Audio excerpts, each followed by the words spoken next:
I used to wonder just how much he loves me,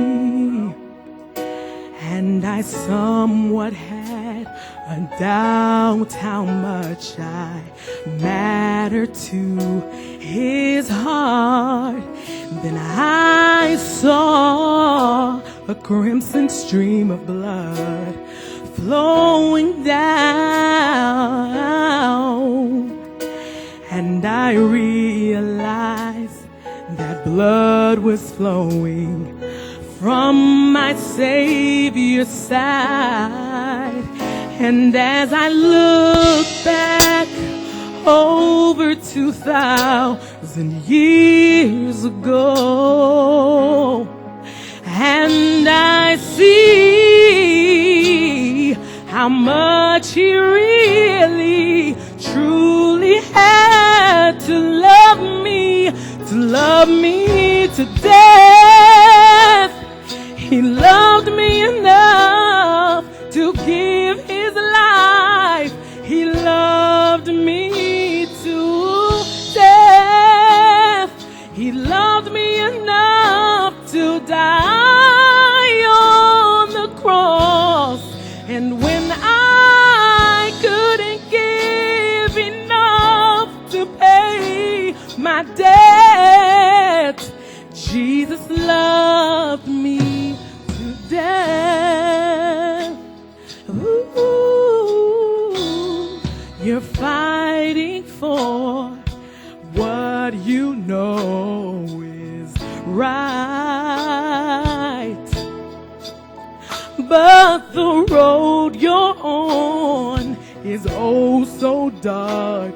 When will you see the light?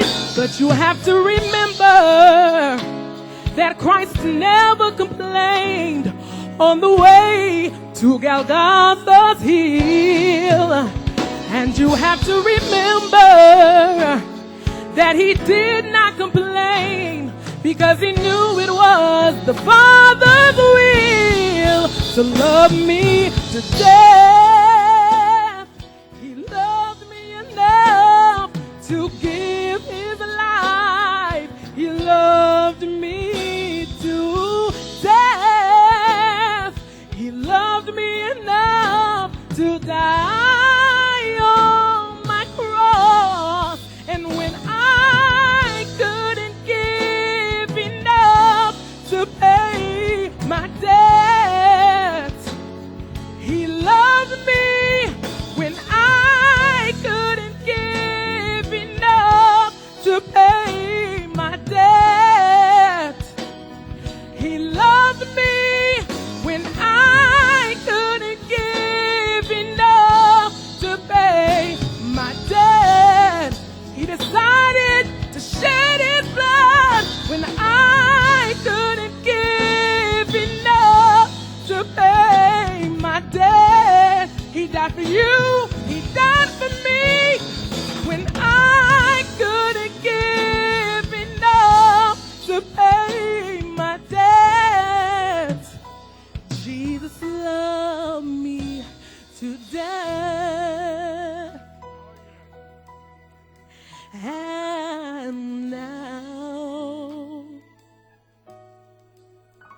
when he looks at us, he says,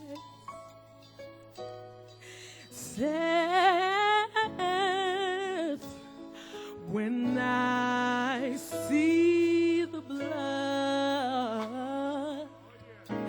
I'll pass you over. When I see the blood,